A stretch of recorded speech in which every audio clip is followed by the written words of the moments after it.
We laid it out 7, 10, 13. We drew the 7 to 10 to 11 or so. When you break the corners and planish, you'll get about 12 inches long. Then this British term, liberate, I saw it in a blacksmithing book, sure like that, but cut it in the middle. That's already been marked. Cut it in the round, break it so you don't have to cut it all the way through. And it protects your hardy when you don't cut it all the way through. Then I took 2 inches and I made half-faced hammer blows. And I drew that from 2 inches to 3 inches. I marked it on the anvil, so it's pretty much a flat taper. A little bit both ways though. Tapered this way and also tapered if you look at it from the top, just a little bit. So that's our first offset on the near edge of the anvil. The second offset is on the far edge of the anvil. So if you have a London pattern, which is, I'm working on a double big, so this would be my square horn and that's my round horn. 45 degrees, rotated clockwise. Now, if you want to make left-handed tongs, and there's something to left-handed tongs. It's basically the pivot is a mirror image of right-handed tongs. Most tongs are made with right-handed people in mind, and so we're going to make right-handed tongs. So you pivot at 45 degrees clockwise. So if I started this way, I'm going to go clockwise 45 degrees, right at that transition of that shoulder. And I'm going to hammer that down to half the thickness. And I'm going to let it spread a little bit. I'm going to let it spread at least a 3/4. If not, if I can get it 1 inch by 3/8 of an inch, that'll be good. So I don't know what I've got written counterclockwise here, but I'm just seeing if you're paying attention. Forge second offset clockwise, opposite edge, 45 degrees. So we're going 45 degrees, and I'm going to be using that edge to line up where it is on the far edge of my anvil. So that's what I'll be doing next.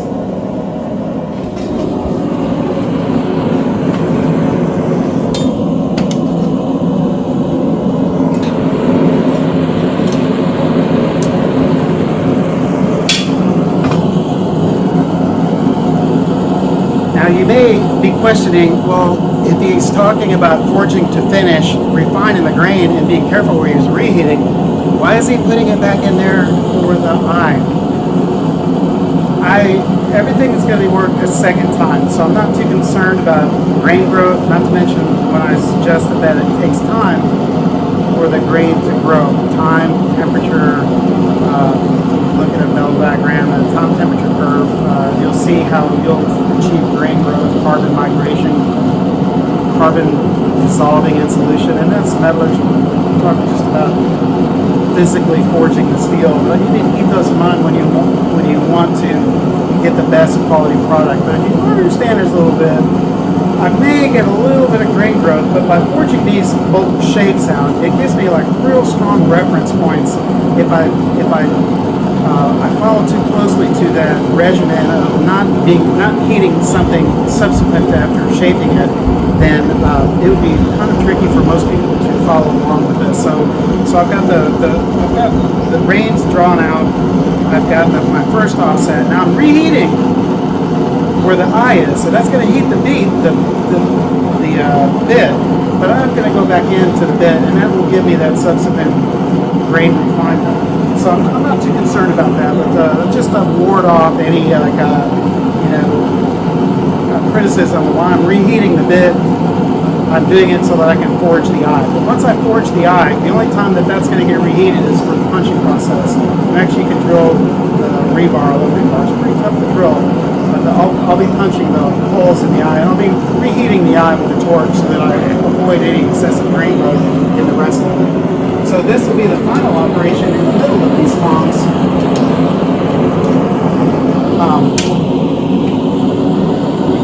The subsequent offsets.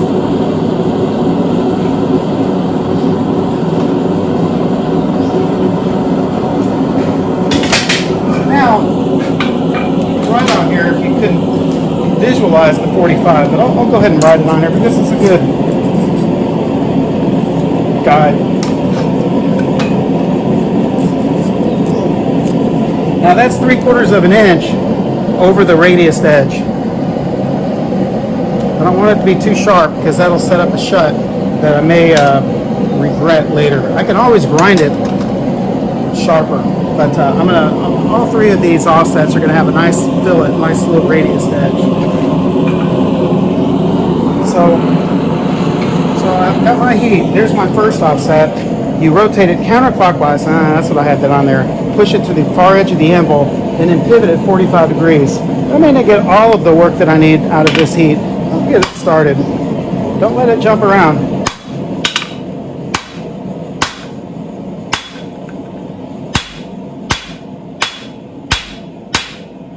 I'll go ahead and take another heat, but you can see that I'm beginning to set up my shoulder. It's starting to widen a little bit. I've got my reinforcing ridge on top, and in fact when I go down on this back here, I take another heat, I'm going to go in there with a peen and actually spread it a little bit wider, because it's nice to have an eye that is close to round as you can get it, but so again, if you get confused, start here counterclockwise, far edge of the anvil, pivot at 45, right at that transition. I'm going to forge this, and if it jumps, don't re-register it, because you don't want a bunch of shoulders. You want to be nice, clean shoulders. This can be done with a striker. If you have somebody with a sledgehammer, you can make a lot of tongs with a striker. Okay, now another thing that's really important is make sure your hammer blows are flat, because you're forging a lot here and not so much here, and a tendency is to let that taper, so that'd be narrower and that'd be wider. But you really want to make sure that that digs down and that eye is flat and fully developed. So you'll see that on the next heat. And I'm getting a little bit of warmth on that.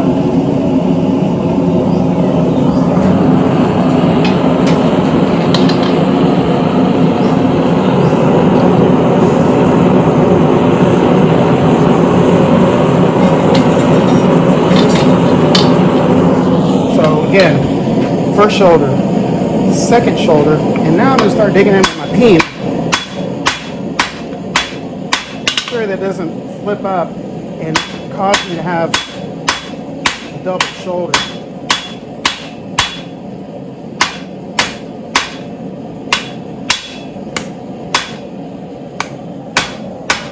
It really starts locking up, but right there that's about as wide as I need to go with the peen before I just start planishing it with the face of the hammer. I'm going to straighten it up before it goes back to the fire. Straighten it up here. Always straighten it up. That way you don't lose your reference points.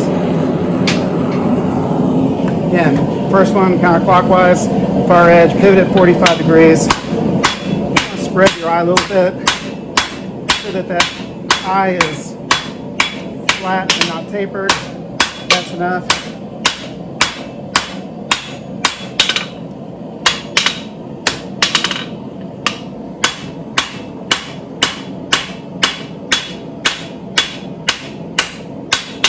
Okay, so you can see by this being parallel, this actually has a shoulder that's created from the hammer.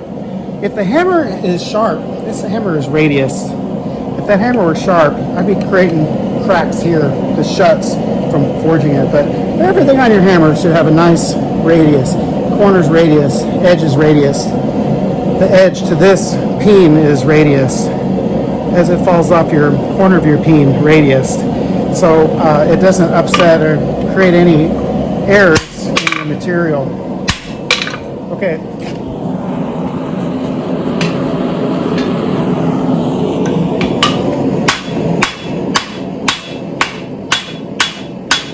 So that's about 1 inch by about 3/8 of an inch with a little shoulder, but I'll knock that down here in a minute. I just need to make sure that that is nice and flat. And the reason why you want this to be the same dimension is that's your pivot. And if it's tapered, then it's going to be loose and then it's going to be tight, like two wedges coming together. They just need to be two flat bosses, two flat flanges.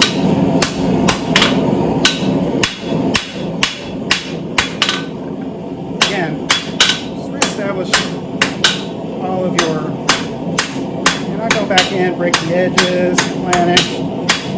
Make it nice. Okay, so this is ready for the last offset. I've got my eye material, I've got my first offset, my second offset. First one's here, second one's here, last one's going to be on the back side right there.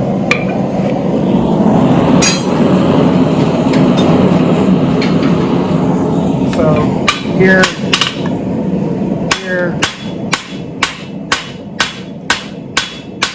Now I use this blade and I will measure it from the edge of the anvil, but I'll use the width of the blade to measure this dimension right there, where that shoulder is. Put that blade just like that.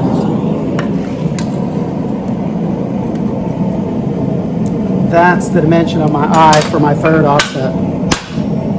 Don't let it jump around. Okay, so there's my third offset. Makes a nice shape of an eye. And we'll get that going on this one.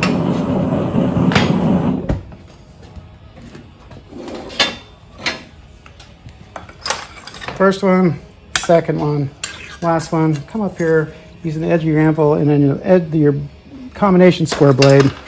Just let it light it first, just to make sure that you can feel it. And this goes down about half the dimension. So that's half the dimension. That's half the dimension. That's half the dimension. Break it while you have it.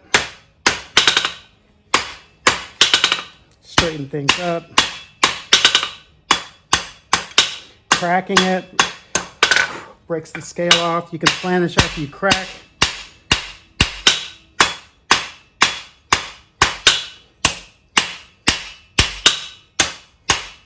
You really start seeing the bulked out shape of that tong. And I turned the forge off, but there's residual heat in here, so oftentimes when I'm done with the forging, but I just need to do some subtle refinement.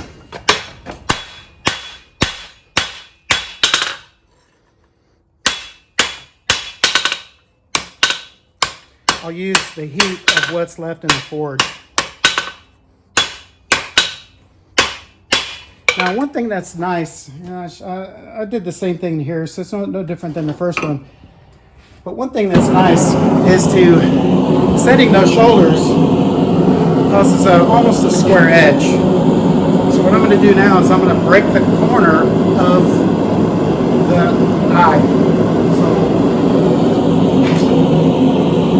So here's your eye, because it looks like an eye. And now I'm going to break this corner. As you can see that when they come together, it'll make a nice clearance for that shoulder if that is radiused. So to break it, just like anything else, you square octagonal round, and I'm going to go perpendicular to the diagonal in order to break that. What I mean by perpendicular to the diagonal is if I run a plumb line up, then if I want to hit this edge, then it has to go from this corner to that corner. So the more rectangular it is, the steeper you have to bring it up. So that's pretty rectangular. So that's, I've got a good hard hammer blow because I'm on the diagonal.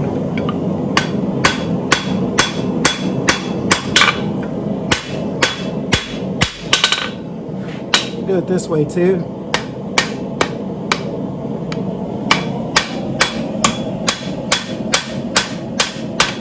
Before you roll it though, make sure that you forge it pretty much into the octagon.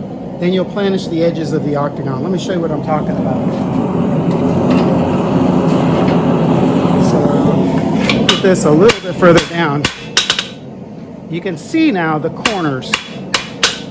That's the corner that I'm going to be forging. So, I'm going to find it, and it's pretty tall. It's not square, it's a rectangle. But I'll get a solid hammer blow when I get there. And I want an actual facet there, so that I planish this edge of that facet, you planish that edge of the facet, and then you get a nice radius. So don't hit it and then start rolling it. You want to hit it and knock that corner in. Then you can hit this edge and come back here. That way you get a nice radius eye.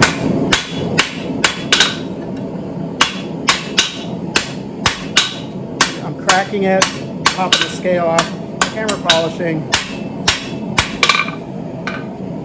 So that's the next step on the tongs. So that'll sit up there.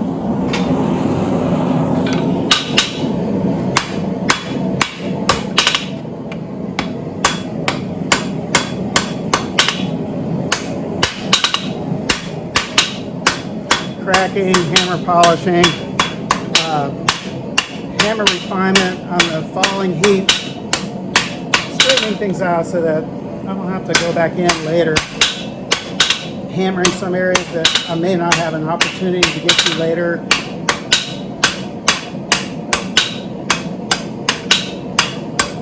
So now they're looking closer to a pair of tongs.